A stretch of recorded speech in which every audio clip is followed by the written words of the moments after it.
आज के लेक्चर में हम देखेंगे प्रोग्रामिंग लैंग्वेज क्या होती है और प्रोग्रामिंग लैंग्वेज की कितनी टाइप्स हैं और क्यों प्रोग्रामिंग लैंग्वेज यूज़ की जाती है। तो अगर हम जनरल आपको थोड़ा सा ओवरव्यू दें तो कंप्यूटर हमारा जो है वो सिर्फ बाइनरी लैंग्वेज को अंडरस्टैंड करता है जो कि हमारी 0-1 फॉर्म होती है। प्रीवियस जो मेरे लेक्चर हैं इंट्रोडक्शन टू कंप्यूटर, वहाँ पे हम ये बात को डिटेल में डिस्कस भी कर चुके हैं कि कंप्यूटर सिर्फ बाइनरी लैंग्वेज को अंडरस्टैंड करता है जो कि 0 और 1 है। उसके अलावा कंप्यूटर को कोई भी लैंग्वेज जो है अंडरस्टैंडिंग नहीं होती। तो कंप्यूटर को ह्यूमन की लैंग्वेज को समझाने के लिए, या आप ये कह सकते हैं कि कंप्यूटर के साथ ह्यूमन कैसे कम्युनिकेट कर पाएगा, उस चीज़ को डील करने के लिए प्रोग्रामिंग लैंग्वेज जो है वो बिल्ड की गई है। प्रोग्रामिंग लैंग्वेज की वैसे तो बहुत सी टाइप हैं, लेकिन जो नॉर्मली आपकी लैंग्वेज यूज होती है वो प्रोसीजरल और नॉन प्रोसीजरल लैंग्वेज होती है। प्रोसीजरल लैंग्वेज की अगर हम बात करें तो प्रोसीजरल लैंग्वेज आपकी वो लैंग्वेज होती है जो कि सिर्फ ये बताए कि हमने क्या करना है और कैसे करना है। इसकी अगर एग्जांपल देना चाहूँ तो एग्जांपल में आपका आ जाता है कि जहाँ पर हम स्टेप बाय स्टेप कोई भी एक्शन परफॉर्म करवाने के लिए डिटेल बता रहे होते हैं, वो हमारी प्रोसीजरल लैंग्वेज होती है।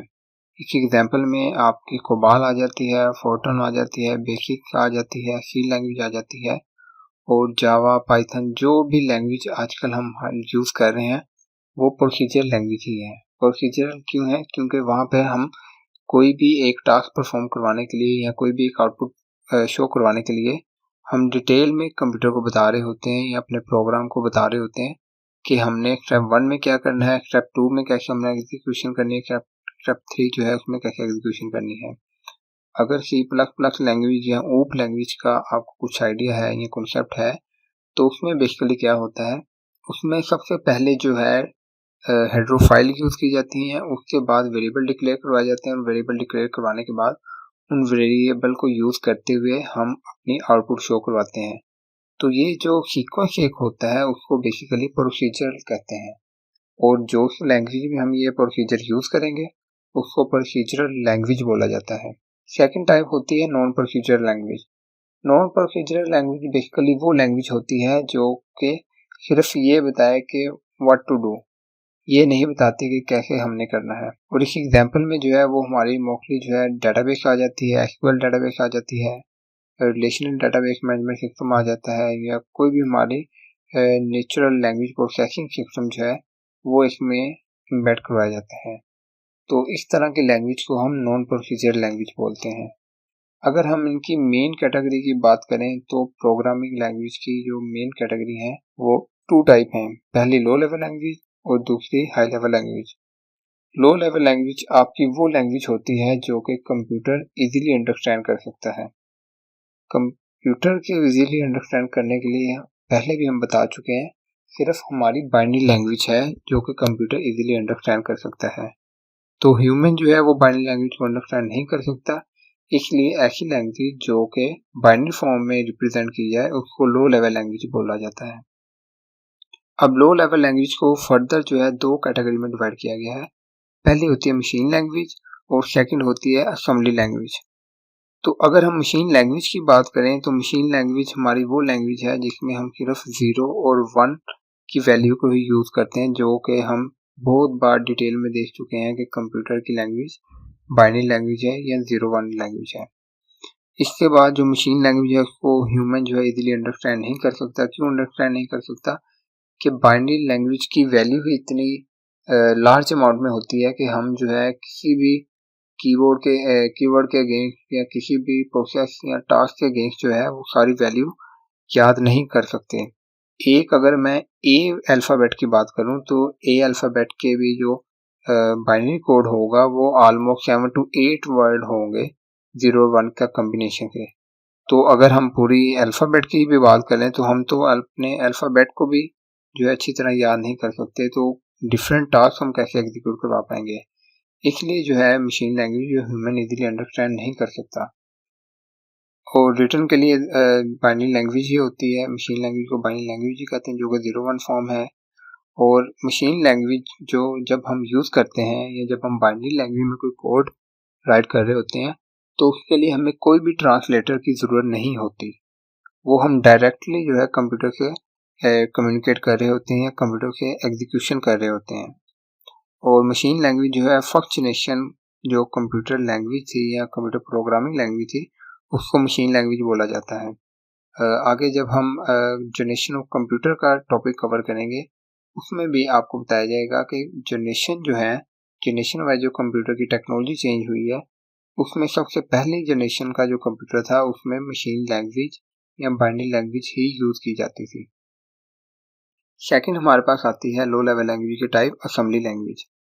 असेंबली लैंग्वेज ऐसी लैंग्वेज है जो कि मशीन के नियर तो होती है, लेकिन इसके साथ साथ इसमें कुछ इंग्लिश के कीवर्ड यूज किए जाते हैं। इंग्लिश के कीवर्ड यूज करने से क्या होगा कि ह्यूमन जो है वो अंडरस्टैंड भी कर सकता है और इसको मेंटेन भी कर सकता है अगर उसमें कुछ चेंजिंग रिक्वायर होगी। यही अगर हम मशीन लैंग्वेज की बात करें तो पहली बात तो यह है कि ह्यूमन उसको अंडरस्टैंड ही नहीं कर सकता, और अगर ह्यूमन किस तरह मशीन लैंग्वेज को अंडरस्टैंड कर भी ले तो उसमें अगर कोई एरर आ जाएगा एग्जीक्यूशन के दौरान, तो ह्यूमन को मेंटेन करना या उसको आइडेंटिफाई करना बहुत ही टफ टास्क होता है। इसके बरक्स अगर हम असेंबली लैंग्वेज की बात करें तो असेंबली लैंग्वेज में क्योंकि हम ऐसे कीवर्ड यूज कर रहे होते हैं जो कि इंग्लिश के वर्ड होते हैं, तो इसलिए हमें इसको रीड करना या इसको राइट करना या मेंटेन करना इजी होता है as compare to machine language. अगर हम इसकी बात करें तो वो आपको ऑलरेडी बता चुका हूँ कि असेंबली लैंग्वेज में जो है इंग्लिश की लैंग्वेज यूज़ की जाती है राइटिंग फॉर्म में।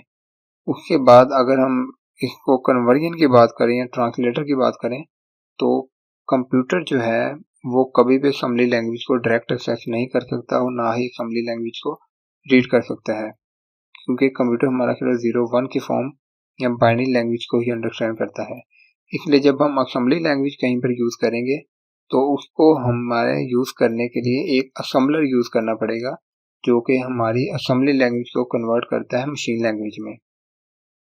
और असेंबली लैंग्वेज जो है first time second generation of computer जो है वहाँ पर यूज़ की गई थी। अगली हमारी टाइप आती है, जो मेन टाइप है वो है हाई लेवल लैंग्वेज। तो हाई लेवल लैंग्वेज बेसिकली ऐसी प्रोग्रामिंग लैंग्वेज होती है जो कि प्रोग्रामर इजीली उसको रीड कर सके और उसको राइट कर सके। अगर हम एग्जांपल की बात करें तो जितनी भी हमारी आजकल प्रोग्रामिंग लैंग्वेज यूज हो रही है वो सारी की सारी हाई लेवल लैंग्वेज ही है, जिनमें C++ आ जाता है, जावा आ जाती है, पाइथन आ जाती है, विजुअल बेसिक आ जाती है, और भी जो भी लैंग्वेज हम आजकल यूज कर रहे हैं वो सारी की सारी हाई लेवल लैंग्वेज है। और हाई लेवल लैंग्वेज को इसलिए बोला जाता है क्योंकि ये नियर टू ह्यूमन होती है, ह्यूमन इसको इजीली अंडरस्टैंड कर सकता है।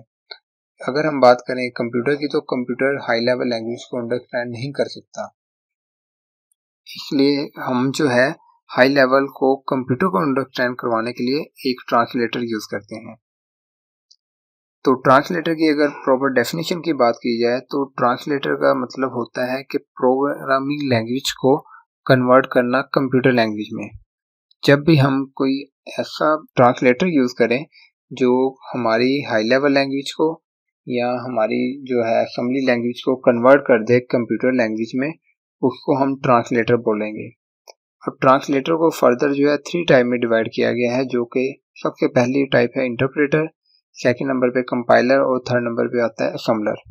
सबसे पहले हम बात करते हैं इंटरप्रेटर की। इंटरप्रेटर बेसिकली हमारा ऐसा ट्रांसलेटर है जो कि हमारी हाई लेवल लैंग्वेज को या हमारे प्रोग्राम को कन्वर्ट करता है लो लेवल लैंग्वेज में या मशीन लैंग्वेज में। इंटरप्रेटर का जो मेन अगर हम डिफरेंस चेक करें बाकी ट्रांसलेटर से तो वो ये है कि इंटरप्रेटर जो कोड को जब रीड कर रहा होता है या कंपाइल कर रहा होता है तो वो लाइन बाय लाइन रीडिंग करता है। यानी कि जब हम एक प्रोग्राम लिखते हैं या जब हम कोडिंग कर रहे होते हैं तो हमारे पूरे कोड को इंटरप्रेटर जो है एग्जीक्यूट नहीं करता। वो सबसे पहले हमारी एक लाइन को देखेगा, अगर उसमें कोई एरर आ जाएगा तो वहीं पर प्रोग्राम को स्टॉप कर देगा और आगे जो है नेक्स्ट हमें मूव नहीं करने देगा जब तक हम वो एरर रिमूव नहीं करेंगे।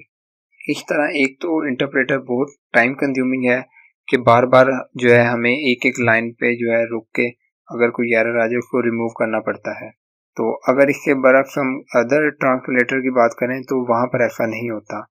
इंटरप्रेटर की अगर हम एग्जांपल देखना चाहें तो एग्जांपल में पाइथन लैंग्वेज जो है आजकल बहुत ज़्यादा मोस्टली यूज़ हो रही है आर्टिफिशियल इंटेलिजेंस में भी, और डेली लाइफ के जो जहाँ पर हम आर्टिफिशियली कोई वेबसाइट या कोई सॉफ्टवेयर बना रहे हो वहाँ पर भी पाइथन यूज़ हो रही है।